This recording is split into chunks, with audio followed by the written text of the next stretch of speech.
Hi and welcome back. To make a change from all the winter scenes that I've been doing recently, I've decided to do a couple of autumn scenes with seed heads and grasses, semi-abstract.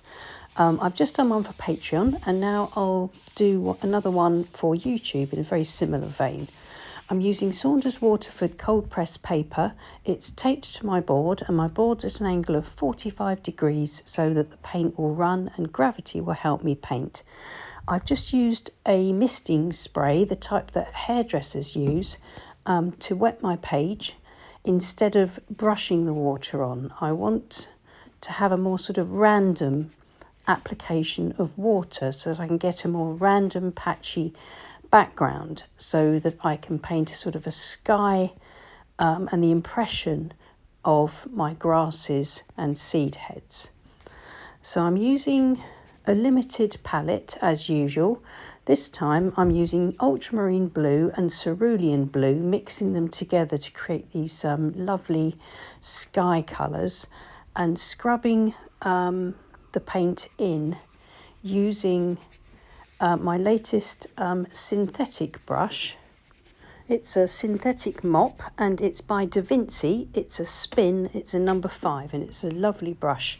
So I'm scrubbing raw sienna and burnt umber in with the blues. Now I'm trying to make sure that I keep some areas paler than others, but keep some parts of this background underpainting reasonably dark. But I want it all to be softly diffused, so I'm using my water mister again. And you can see how that's causing the paint to run beautifully down the page because it's at 45-degree angle. So it's running down, and some of the marks that I'm getting are actually starting to show the sort of directionality of my grasses and seed heads and sort of meadow flowers, that sort of thing. It's all going to be very abstract. And there's quite a lot of water and paint involved here running off the board across the tape. So before I lay it flat and continue to work on it to stop it from running, I'm going to use a piece of kitchen towel or sort of tissue to clean up across the tape where there's a lot of water and a lot of paint. If I left that there, when I laid the board flat like this, then there's a danger of the water running back into the painting and creating some quite nasty marks. Next, while it's still wet and before I let it dry, I'm going to add a bit more texture to the bottom or the foreground.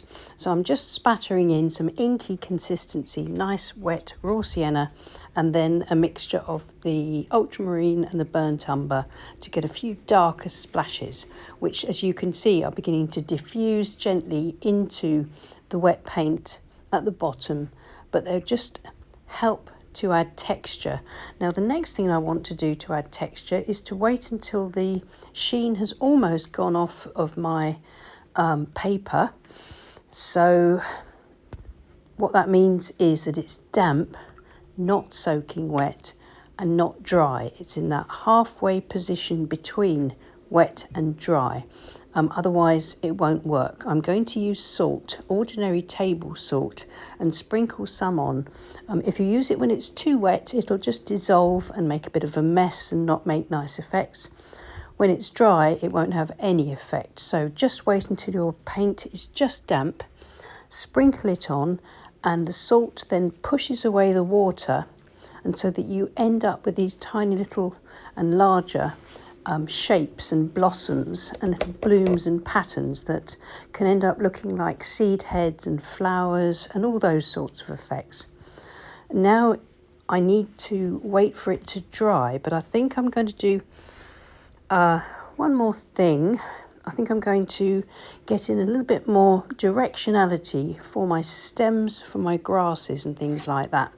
So using my palette knife, or you can use the corner of a plastic card or the end of a paintbrush or your fingernail, I'm pulling through the wet paint to create some sort of darker marks where I'm scratching the paper and the paint's flooding into it, and lighter marks where I'm pulling the paint away with the end of the palette knife.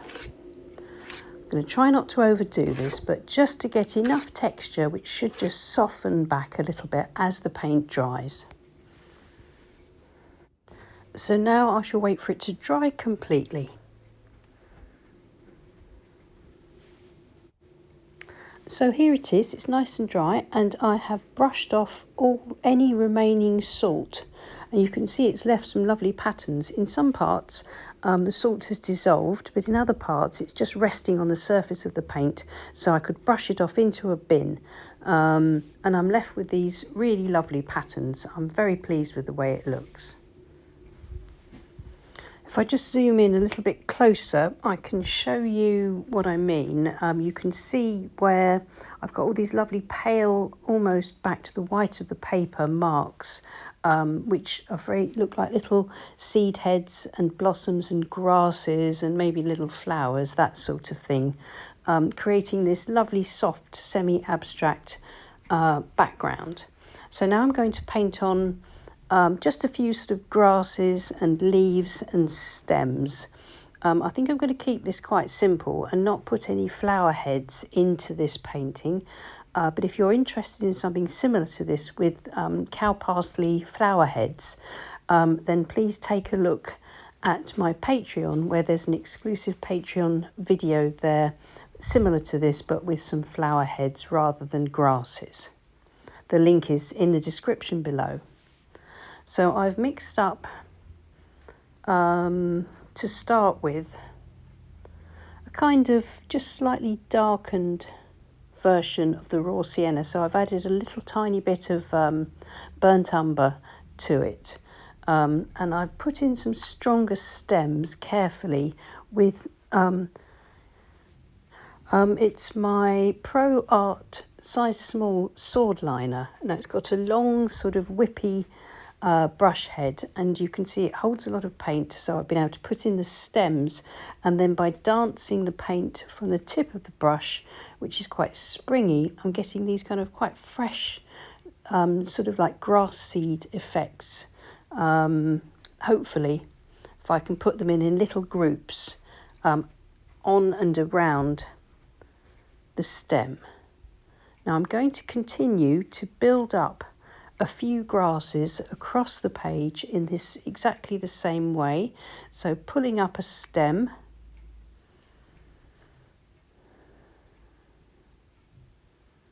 you can go quite dark if you want to here. I think I'm going to still keep things fairly light and fresh and maybe put in a few darker accents at the end, but I'm keeping this very much as a sort of mid-tone.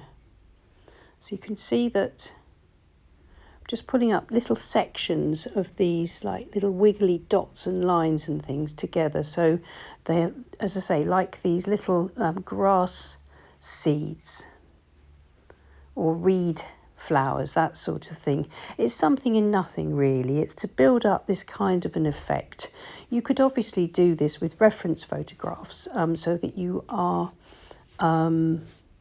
painting realistic seed heads and flowers and things like this, but it's very good very often to experiment and to just get the impression of flowers, grasses, leaves, etc., etc., without being too bogged down with sort of botanical details or anything like that, looking more for an impression than anything else, because it can be really good practice.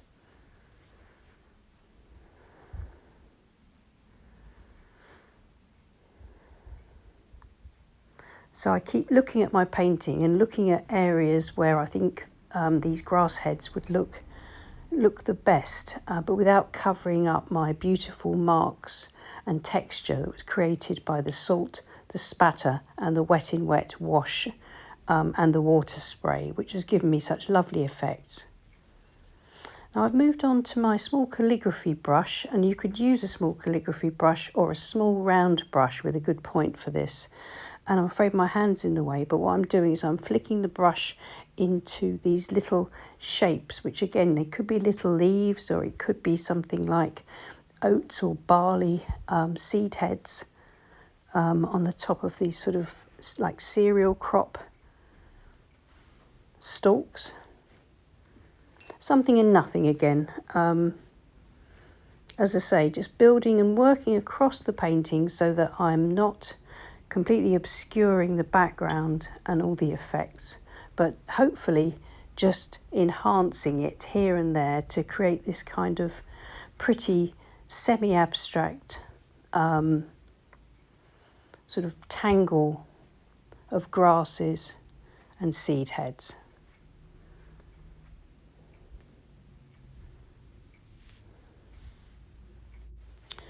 And all these marks are being made just with pure raw sienna, which is much yellower, and it contrasts nicely with the browner tones of those longer grasses. Next, I've moved on to a synthetic round brush. It's a number 1 Paulina Bright, and I'm pulling out leaf shapes up over the tape. I'm sort of using a variety of tones here, from the raw sienna, adding the burnt umber, maybe a bit of ultramarine eventually for some nice darks, but this is just to fill out and cover over some of the stems here and there so that it looks like there's little weeds growing amongst the grasses, that sort of thing.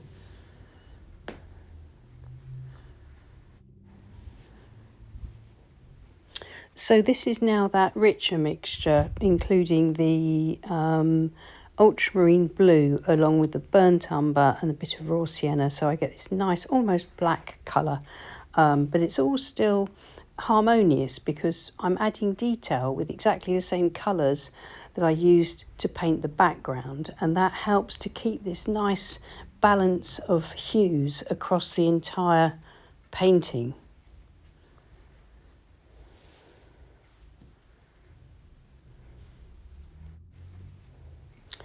Of course, at this stage, you could go in, if you wanted to, with maybe some red poppies or some blue cornflowers. There's enough white of the paper left over here that you could put in some nice, strong, fresh flowers amongst the grasses. And these would add really nice pops of colour because they would be quite different and they'd stand out against the rest of the painting that's been painted with just cerulean blue, ultramarine blue, raw sienna and burnt umber. So introducing other colours for flowers can give you quite interesting effects. But for this demonstration, I'm just going to stick with those 4 colours and see what I can do. So you can see now that I've got my corner of a plastic card and I'm just pulling through some of the wet paint on the leaves to put a vein across the middle of some of the leaves, and it just adds just another little bit of interest to the scene. And I've now added a few little bits of dark into some of the grass seed heads and a few extra grasses across the top going off the tape on the right side, and now I'm going to spatter with my ultramarine blue and burnt umber mixture just to add a few spots and dots of texture here and there. I can knock them back with a tissue if any of them appear to be too overt or dark or in the wrong place. But I think it just adds to the texture and the interest of the scene. So I'm going to pretty much call that finished now. I'm really pleased with it. As an experiment, I think it's turned out quite nicely. The blues together, cerulean and ultramarine blue, have given me these beautiful fresh background colours. I'm very, very pleased, especially the way the salt effects have very gently produced this, like all this sort of white thistledown effect and seed heads behind the grasses and seed heads and leaves that I've painted myself. So I hope you'll try something like this. I just decided to soften off that grass there because I thought it was just a little bit too dark. But yeah, I hope you'll try something like this and maybe experiment using some salt to see what sort of effects you can get. And then depending on how your background looks will depend on the kind of flowers, seed heads and grasses that then you decide to paint on your scene. This is a very versatile technique that you can use with any colours and so many different ideas. As I always say, the only limit for this sort of thing is your own imagination.